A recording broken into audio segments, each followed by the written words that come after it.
Друзья, добрый день! Мы с вами снова в уютной обстановке. В прошлом видео я забыл упомянуть о том, из чего значит обшита вот эта вот стена. Ну, тут в принципе обычная ГВЛ-ка или гипсокартон местами. А вот снаружи дом покрытый, вот не поверите, обычным профнастилом.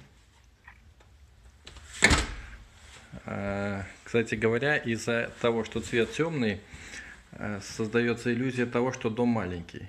И те, кто заходит внутрь, потом удивляются, думают, ну надо же, сколько места. А почему профнастил? Потому что я хотел, чтобы дом был более пожаробезопасным. И рассматривал варианты, опять-таки, в том числе и вопрос денежный. Хотелось подешевле. И действительно, профнастилом обшивать гораздо дешевле.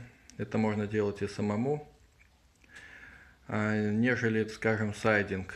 Ну и сайдинг сам по себе мне не нравится. Во-первых, это пластмасса. Во-вторых, сколько я всего наслышан о том, что от солнца их выгибает, там, я не знаю, там сильный град пошел, там чуть ли не насквозь пробитые потом эти пластиковые отверстия. Вот, поэтому как-то мне сайдинг не нравится. Я решил обычным профнастилом обшить, и, в общем-то, я думаю, получилось неплохо. Ну ладно, в сегодняшнем видео я хотел бы рассказать про эту вот печь. Печь-камин Везувий 205. Купил я ее за 27 тысяч рублей. Вот, как видите, обшил минеритом.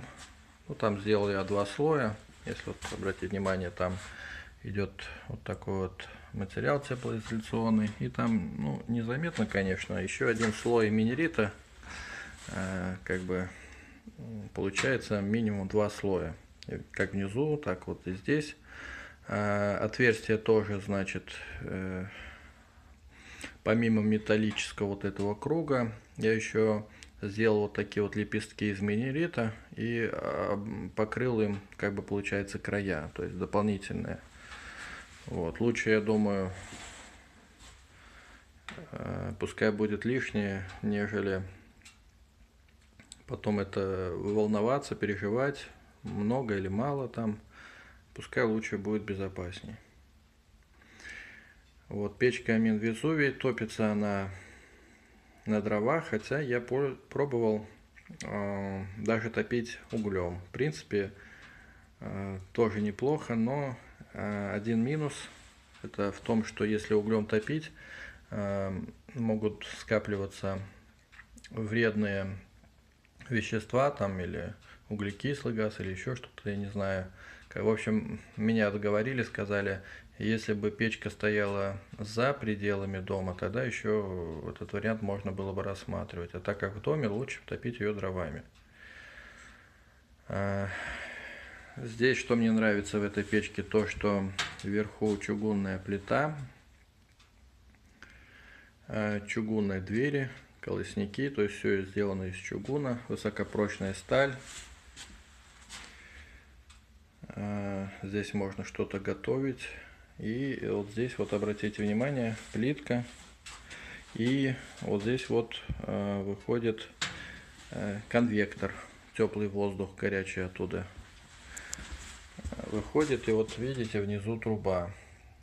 Туда можно поставить вентилятор. Но в принципе тяга здесь бешеная, несмотря на то, что у меня там 4 с небольшим метра получается труба. И 3 рычага управления. Вот он, шибер. И вот здесь вот у нас, я покажу, как этим всем управлять. Я думаю, тут ничего сложного нету. Чем мне нравится эта печь? То, что сюда можно положить небольшое количество дров. Или даже, точнее сказать, если полностью ее забить, вот снизу до верху, дровишками вот такими, то она будет гореть порядка 6,5 часов. Плюс еще она сама еще остывает, это еще полчаса. Ну, 7 часов она стабильно дает тепло. Это в режиме длительного горения. Плюс в том, что, я не знаю, видно или нет, внутри шамотный, или как он там называется, кирпич. То есть получается обычная печка, она не жарит, равномерно отдает тепло. И вот дом, который вы видели в прошлом видео, она отапливает полностью. Вот я сам не ожидал, честно говоря, я эту печку покупал вариант как альтернативный, потому что все-таки, надеюсь, источник основной это будет газ. Вот, но печь меня приятно удивила, она отопила весь этот дом, 80 квадратов, и в доме во всем было тепло. Есть, конечно, варианты еще с теплообменником. Вот. Ну вот я решил купить вот такую печку вместе с установкой. Где-то и с минеритом 45 тысяч примерно она обошлась. Ставил я ее, вот дедушка мне приезжал, помогал. По документам 9 киловатт, 200 кубических метров она отапливает без проблем. Но вот повторюсь, да, дом построен из C-панелей, то есть это такой термос получается. Дом держит тепло хорошо. И в доме, вот о температурах расскажу. Вот это вот кухня, если печку, ну как бы топить обычно, то в этой кухне 26 градусов тепла. А в остальных комнатах скажу так, что самая холодная это вот эта вот комната, и здесь получается 23 градуса тепла. То есть всего на 3 градуса меньше, чем на кухне, там где стоит печь. И получается так, что второй этаж, вот это та дальняя комната наверху, а в ней тоже 23 градуса. То есть, в принципе, вот видите, я даже сделал такую вот, как бы, вентиляцию получается. То есть, тепло, ну, физика, понятно, поднимается вверх. И в комнатах на втором этаже тоже очень тепло. И вот сейчас я попробую, значит, сделать таким образом. Вот задвижка раз прижимается. Вот угасла немножечко. И 2 закрывается. И теперь я закрываю шибер. Делаю его до минимума. Вот все. Печка в режиме длительного горения. Вот если, видите, как пламя медленно поднимается вверх. Если вот в таком режиме полностью заложить дрова, то смело 7 часов печка будет просто отапливать весь дом. А на улице было минус 20. Вот представляете, я пришел, значит, в дом. В доме было где-то минус 15, то есть на 5 градусов потеплее. Я начал топить. В среднем печь нагревает дом на 10 градусов за час. То есть получается где-то за 3 часа такой, ну, средней работы, без напряга для нее. Она отопила весь дом, а дальше я дом этот поддерживал. Ставил такой вот режим длительного горения. На улице было минус 20, а в доме было плюс 23. Вот. Повторюсь, 7 часов печка работала в таком режиме. Мне это очень понравилось тем, что, скажем, если я приеду вечером,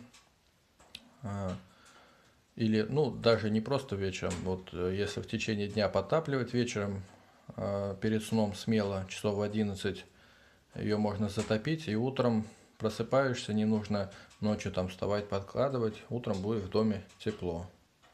И опять-таки я даже пробовал так, что угли, когда они прогорали, я снова закидывал дрова, то есть такая непрерывная получается работа в течение нескольких дней. В доме было замечательно, тепло, уютно, поэтому печка вот меня полностью порадовала.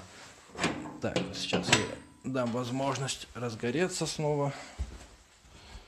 Вот. Ну, это самый такой интенсивный вариант. Хотя, когда угли уже прогорают, от нее просто пышет жаром. То есть, ну, и вот, конечно, минус у нее. Есть небольшой минус, но кто его знает. Может, и тут и плюс есть. А дрова в длину, получается, вот если вот так вот их складывать, то есть вот как даже сейчас покажу, вот она обычная дровишка, еще со снегом, да, сырое, кстати говоря, 30 сантиметров, вот так, 30, сюда где-то 45. То есть, если полностью ее забивать вот так вот, нужно, конечно, удобнее пилить 30-сантиметровое поленья. Ну и плюс, я думаю, в том, что все-таки экономия дров, хотя, знаете, я как-то считал, если суммарно топить день и ночь в интенсивном таком, даже не, ну, в обычном режиме, чтобы не жарко было, в доме плюс 20, при морозе минус 20, в среднем выходит по деньгам где-то смешная сумма 700 рублей в месяц. Слышите, как она потрескивает, то есть режим интенсивного горения, она разгорается максимально. И, кстати говоря, еще что мне нравится в этой печи, то что вот сейчас, конечно, стекла они такие задымленные, темноватые, но если вот сейчас она поработает некоторое время в таком режиме, здесь идет режим самоочистки стекла. Стекло будет кристально чистым, даже будет казаться, что пламя вот здесь вот прям буквально, то есть настолько все ярко и прозрачно, поэтому такой вот режим самоочистки. Даже был такой момент, когда я экспериментировал, конечно, топил углем ее, стекла были просто черные, как вся эта печка, потом включал, ставил вот такой вот режим интенсивного горения, и стекла сами очищались. То есть это, конечно, приятно удивило. Вот. Ну, хотелось бы слышать ваше мнение, комментарии данной печи. Может быть, вопросы задавайте, ставьте лайки. Ну и в дальнейшем, может быть, еще какое-нибудь интересное видео постараюсь выложить на обозрение. Спасибо, до свидания.